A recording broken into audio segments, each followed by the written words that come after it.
name is Benjamin Davis. I was born into an ordinary family and was living without any inconvenience. I started learning to play soccer right after entering primary school, which helped me make friends outside of school. I was enjoying my life in my own way. However, in the 5th grade, I became seriously ill. Although I got better, I had to have a leg amputation in the right groin. When I went to school for the first time after my leg amputation, I noticed that my classmates had some different attitudes towards me. Some gave me dirty looks, while others looked confused, as if they didn't know how to deal with me. My friends at the soccer club had similar reactions. The coaches and my parents were proposing all kinds of ideas to keep me going, but I turned them all down. I didn't think I could stand how cold my friends were, who'd been so nice to me before I got sick. I couldn't imagine how hard it would be to lose so many friends all at once. I became constantly concerned about my appearance. I worried that people would think I had weird feet when I passed them on the street. It made me tired of interacting with people. Eventually, I began to feel embarrassed and uncomfortable going out in public looking like this, and I became antisocial. Instead, I began to play video games at home. It's in the game world.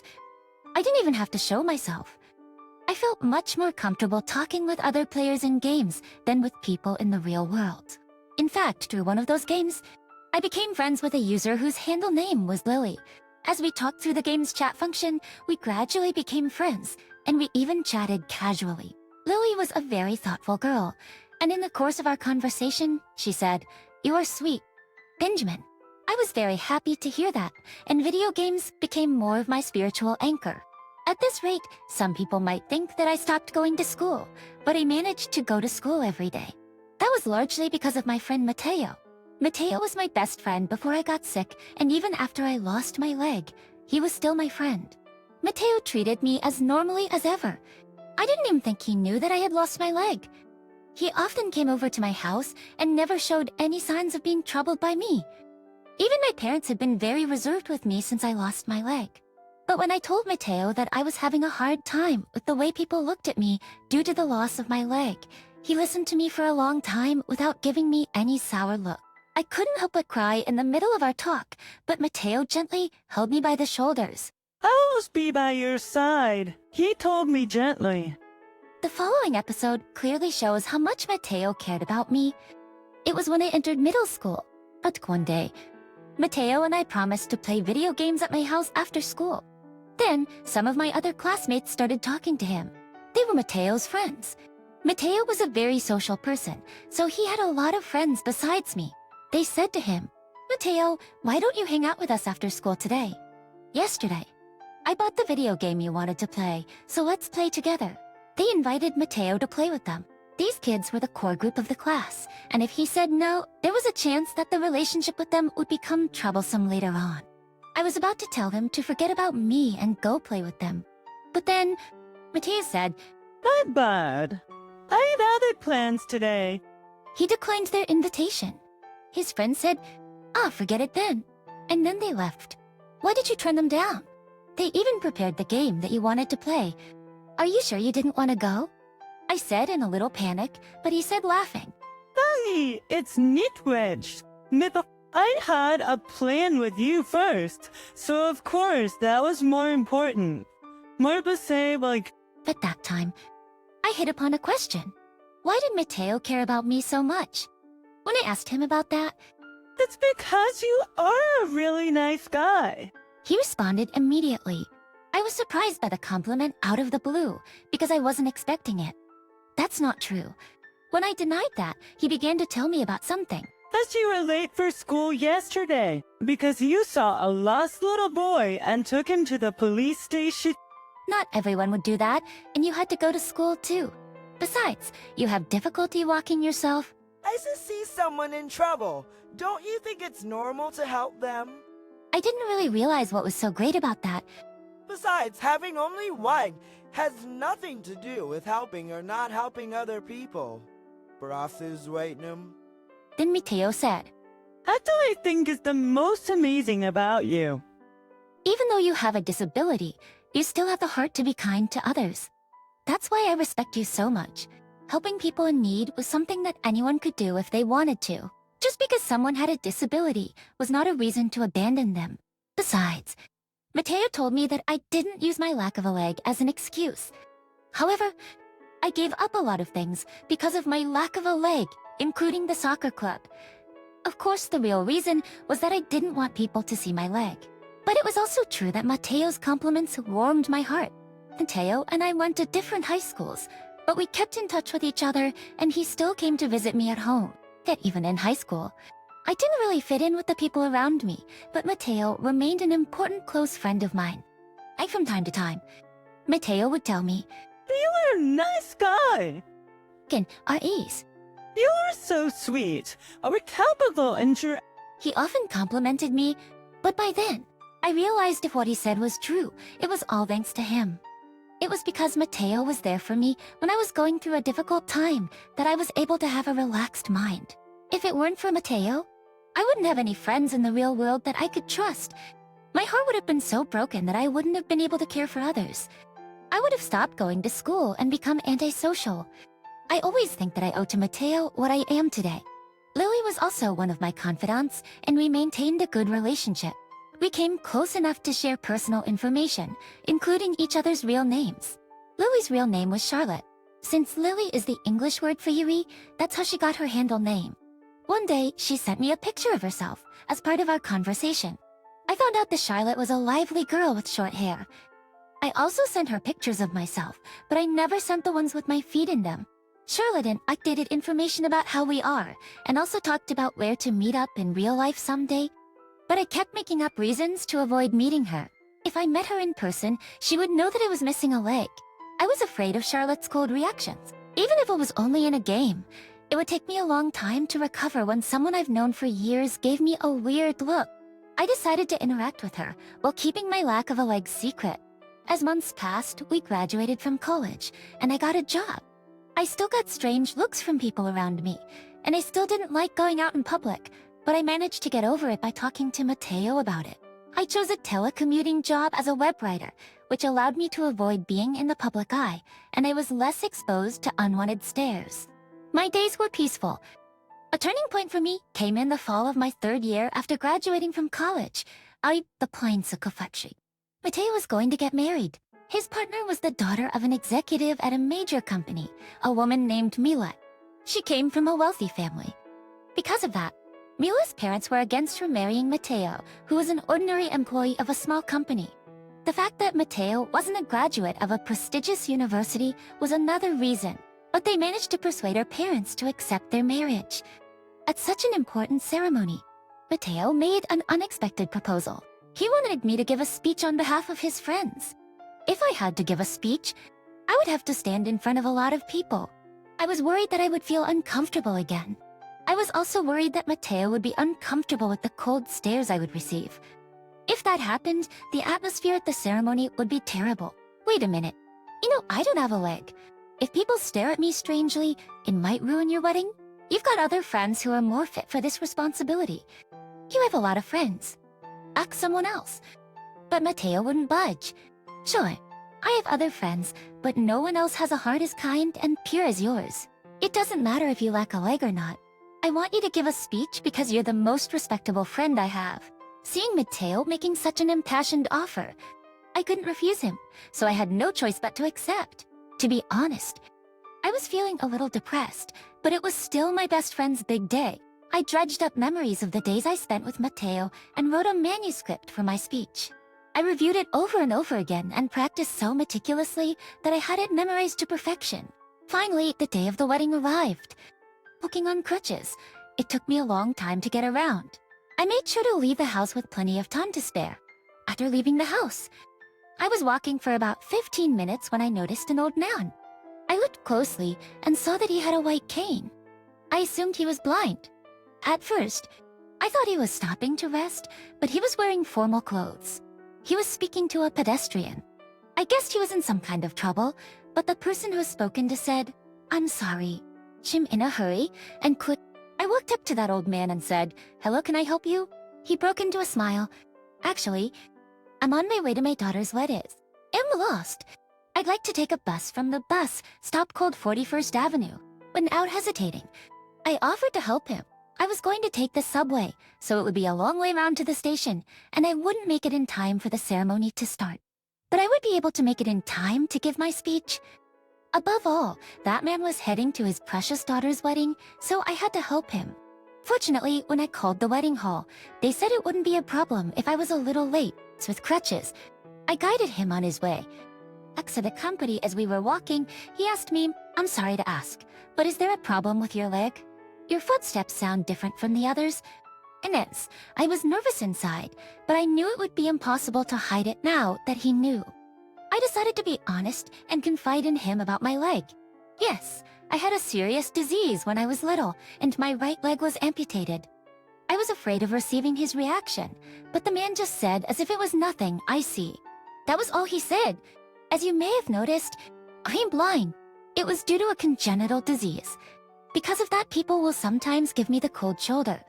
I was turned down by 3 other people until you approached me. I felt sorry for him. Like, go up the stairs. I sometimes need someone to help me. But even if I call out to them, it's not always easy to get them to help me. But you haven't forgotten to be considerate of others, even when the world treats you that way. In fact, you have reached out to me. I think that's wonderful. Oh, that new thing. I owe my friend for who I am today. I felt at ease and told him about Mateo. My friend's name is Mateo. And when I'm in trouble, he casually lends me a hand. Even when I'm walking up the stairs, he would casually carry my luggage for me. He never seemed troubled or bothered, so I could relax and let him in. And this way, I cautious as me team makes me feel at ease, so I can be considerate to others. After a pensive look, the man said, That's a very good story. It is not easy to build a relationship where we care for each other and help each other naturally. Mateo must be a wonderful person just like you. As Adi is the best friend, who I reflect the most.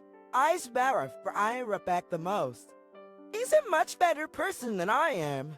I replied with conviction. While we were talking like that, we arrived at the bus stop. You can leave me here. By the way, may I ask your name? And Dave's an FB. Thank you very much. Benjamin. He shook my hand strongly. You're welcome. I shook his hand and hurried to Mateo's wedding reception site. Looking at my watch, I saw that it was just in time for the speech on behalf of friends. I hurried to the station and hopped on the subway that came along.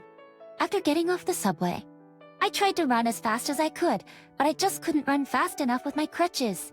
I wanted to curse my leg, but there was nothing I could do about it. When I arrived at the reception venue out of breath, it was almost time for my speech to begin. I was guided by an attendant to the venue. As I opened the door and walked in, I saw the staff having a discussion. I guessed that they were discussing, hoping for the event to go on as planned. Soon after that, Mr. Davis has arrived at the venue. Mr. Benjamin Davis would give a speech on behalf of friends as scheduled. Could you step up to the microphone, please? Such an announcement was made. All eyes in the hall were on me. I was on crutches, and I could hear whispers coming from all over the place. Floyd's voices at times like this were surprisingly resonant. He's missing one of his legs. I wonder what happened to him. They were talking as if they had seen a strange creature. A child even said, "He's only one leg." How weird. He shouted loudly and relentlessly.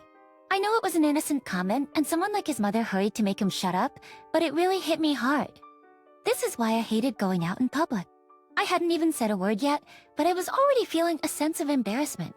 Still, there was no way I could go back now. For Mateo's sake, I had to make a good speech. I managed to keep my composure as I stood in front of the microphone, but when it came time to start speaking, How come such a person is the representative of Mateo's friends? I was again interrupted by a person who said such a thing. I looked in the direction of the voice and saw a middle-aged man.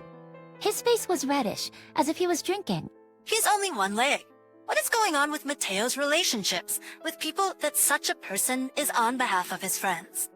On top of that, he must not be a decent person to show up late for his friend's wedding. I gritted my back teeth. I was also frustrated, wondering why I had to be told such a terrible thing. But more than that, I felt terrible that I had ruined my best friend's wedding. I couldn't help feeling sorry for Mateo. Anyway, I knew I had to say something to that drunk guy. But after his outburst, my mind was so confused that I couldn't think of anything to say. I tried to ignore him and start my speech, but I'd forgotten everything I'd practiced so much. I remained silent, and the crowd's murmur reached its peak. That's when it happened. The door to the wedding reception hall opened. At the door was the man I had helped on the street. I heard the noise from outside, and I have some thoughts to share with everyone. Please give me a moment of your time. He said in a loud voice, and hushed silence reigned over the hall. The attendant led him to the microphone. I was dumbfounded by his arrival, and then he spoke to me. Thank you very much for your help earlier. Can you give me a minute to speak? He began to speak. My name is Owen Miller, and I'm the father of the bride. First of all, I would like to apologize for being late for such an important ceremony. I would like to tell you a few words about the groom, Mateo, and his friend, Benjamin. The man I saved was, to my surprise, Mila's father. Owen continued to speak. I was on my way to the wedding hall when I got lost. And when I was in trouble, Benjamin here helped me. If I had not met him, I would not have arrived at the wedding venue. Benjamin helped me even though he had difficulty walking, and even though he was going to be late for the reception, he helped me get to the bus stop. No one else could have been a better representative of Mateo's friends. Was the drunken man, who had just left opened his mouth as if he still wanted to say something, but a woman seated nearby suddenly stood up. I was surprised again when I saw her face. It was Charlotte. I heard later that she was an acquaintance of Mila's, and that's why she was at the wedding. I am an old friend of Benjamin, and he is someone who can always be kind to others. I think he deserves to be the friend representative, too. Charlotte said that much and sat down right away. The drunken man, too, was indeed getting a little too embarrassed, and he shut up. Benjamin also told me about Mateo's personality while he was guiding me. He said that he owes Mateo a lot for who he is today. Mateo is a wonderful person who naturally supports others. I realized how foolish I was to oppose my daughter's marriage to Mateo. I would like to take this opportunity to apologize to Mateo. Owen bowed in Mateo's direction. Lemoy, I apologize for interrupting the speech. Nons, Chiramato, we'd like to hear your speech as the friend representative. Finally, I apologize for interrupting the speech. Just now, Benjamin, we'd like to hear your speech as Mateo's friend's representative. When Owen finished, the audience applauded warmly. I was full of gratitude to Owen and Charlotte. I felt calm, and the content of my speech came back to my mind. My speech went well. The audience listened with full attention, and after I finished, the hall was filled with applause. Afterwards, several people told me that my speech was beautiful. It was the first time since I lost my leg that I had been accepted by so many people. After this speech, I became less and less afraid of being in public. Little by little, I started going out more and enjoying the outside world. Charlotte and I met at the wedding, and we started dating as lovers. And in the end, we got married. With or without legs, you're who you are. I am grateful to Charlotte for always telling me that. She is also the reason I am now able to actively go out. Of course, I'm also grateful to Mateo for giving me the opportunity to change. And he always will be. I entered the university of my dreams that summer. I was going to enjoy club events and have a lot of fun from then on, until my father and mother died in an accident. From that point on, my life changed drastically. Because my father and mother were a runaway couple, they were separated from their parents and relatives. As a result, they couldn't rely on them at all, but they did their best to raise me. Although they did not have a lot of money to spare, they allowed me to attend college. But I had to quit college, and my dream had vanished. The enjoyment I had felt up to that point was leaking out of my palms like a lie. My parents were both gone. Why did they die, leaving me alone? I was so sad that I couldn't even cry. I never imagined that at the age of 18, I would be alone in the world. But I had to work to survive. There was no one I could rely on anymore. I had to find a way to live alone. With that in mind, I looked for a job as a live-in worker. Luckily, I was hired by a small inn. The inn was close to a beach, a village with a slightly retro vibe. I had dreams and hopes, but none of them could come true. At the time, all I could think about was surviving. With this in mind, I worked desperately. All of the tasks I did for the first time were difficult and exhausting. My senior colleagues were intimidating, and the customers were always messing with me. And because I was not a local, I couldn't answer questions about tourist spots. There was only one thing that gave me comfort during those hard days. It was a public pool near the inn. Events and locals could enter the pool at a discount. It was a place I was thankful for, because I had no money to spend. After work, I went to the pool to unwind and make new friends. A woman named Ava, whom I often met at the same time of the day. I think she looked a little like my mother.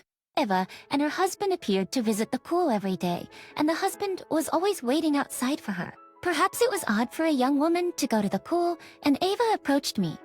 At first, I didn't know how to treat her. After talking to her a few times, I began to feel a strange sense of familiarity. I believe I began to appreciate the minor healing and engagement with the new friend, and I began to think more positively. I had become considerably more comfortable with my job and had earned some confidence by the time I had been there for a few months. It was then. It seemed that the world had just entered the summer vacation season. Many female guests of my age came to stay at the inn. When I observed their joyous laughs, nice clothes, and happy faces, I felt like an unhappy person. I was just wearing the old clothes I had brought with me because I couldn't afford to buy new clothes for quite some time. The girls were talking loudly, and I could hear many things. They were talking about popular music, their studies, and their families. I envied them so much. I had none of those things. I was miserable, but I had no alternative but to complete the work that was in front of me.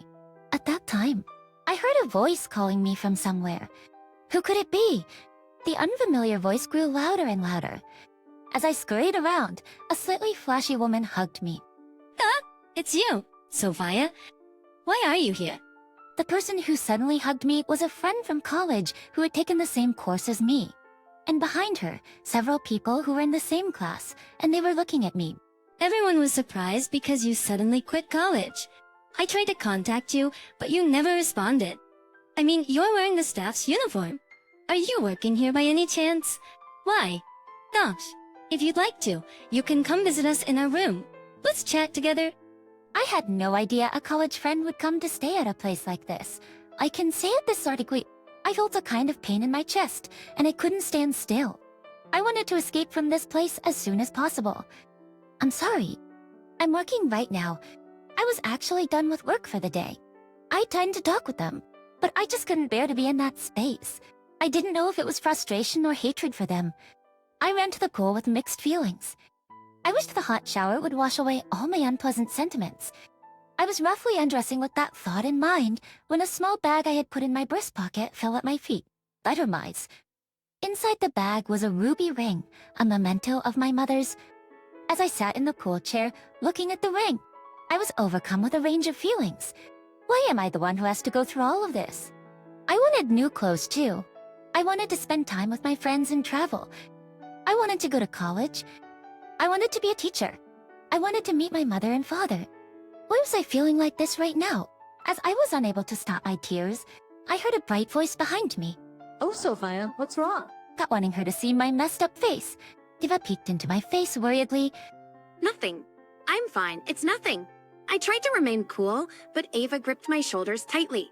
You're lying. I'm sure something painful happened to you, right? Sophia? Your eyes are all red. Well, it's just that something bad happened to me. But I'm all right now. A bad thing? If you don't mind, why don't you tell me about it? Just with that, I decided to tell her everything that had happened. That my parents died in a car accident, that I dropped out of college and abandoned my dream of becoming a teacher, and that I came here looking for a place to work. Well, it must have been hard for you. I'm okay. It's just that a college friend happened to be staying at the inn today.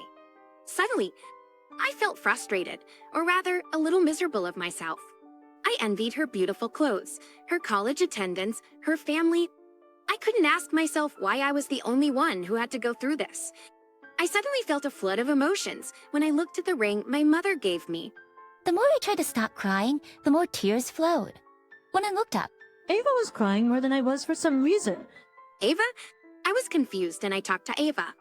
I'm sorry. Sophia.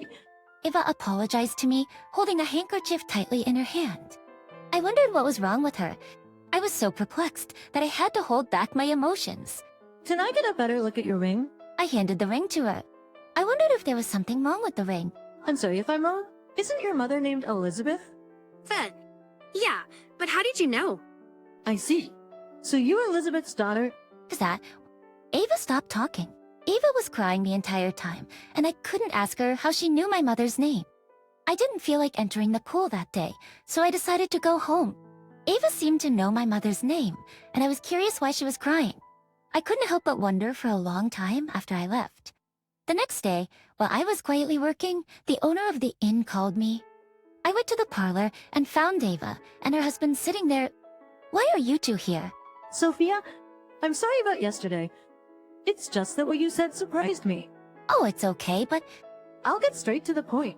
Sophia, why don't you come live with us? Eva and her husband were both looking at me intently. I didn't understand what the two of them were talking about. We just happened to meet each other at a public pool. I'm sure I surprised you. I'll explain everything to you properly. The ruby ring you're holding, Sophia, is the matching piece to this necklace. Saying that, Eva took out a necklace from her bag. The chain's top was studded with rubies. What is this? It clearly appeared to be a necklace and ring combination. This is a memento of my mother's that she gave me over 20 years ago. My mom gave me this necklace and ring because she knew she was sickly and didn't have long to live. I divided this ring and necklace set into 2 pieces, one for me and one for my sister. Ito iwan sir. Sophia, your mother is my sister. I was puzzled by Ava's sudden confession. What? But I'm sure there are a lot of rings and necklaces out there with similar designs. It was true that I had heard that my mother had a sister, but I couldn't quite believe that it was impossible for us to meet in such a place by chance. It's understandable that you don't believe me. But take a peek at the ring's inner surface. Aren't the words Elizabeth and Ava engraved on it? So I took out my mother's ring and looked at it. Oh yes, I can see them. The words Elizabeth's and Ava's and a date were etched inside the ring, Ava said in a gentle voice, "Take a look at the necklace too." and she handed it to me. The identical words were etched on the back of the necklace's top as they were on the ring. I had this engraved shortly after my mother's funeral, along with the anniversary of her death. We did have a father, and only 2 family members remained because Elizabeth Ellipton never returned. I've always missed her, so I wanted proof of our family. I sent the ring to the address she secretly gave me. But I didn't think Elizabeth would keep the ring for all these years, and that you, her daughter, would inherit it, but Ava began to cry as she looked at the necklace. Is this all true? Am I really your niece? I couldn't believe it and asked her again and again. yes, that's right. You are my sister's daughter, my niece. I am your one and only family. Eva squeezed my hand tightly. Her hands were warm and nostalgic. I couldn't stop crying because I realized we were truly relatives, and her hands were identical to my mother's. Those were the same warm and soothing hands as my mother's. Even though I had felt I had become a solitary person in this world, I was overjoyed to have a blood-related family. A few years have passed since then. I quit my part-time job at the inn and have been living with my aunt and her husband. The innkeeper pushed me to give the dream I had abandoned a second chance. Sophia, you forgot to pack your lunch. I'm sorry. See you later. I am currently a new teacher, struggling every day with my students. Teaching is a much harder job than I imagined. But I don't feel pain because I was able to realize the dream I had.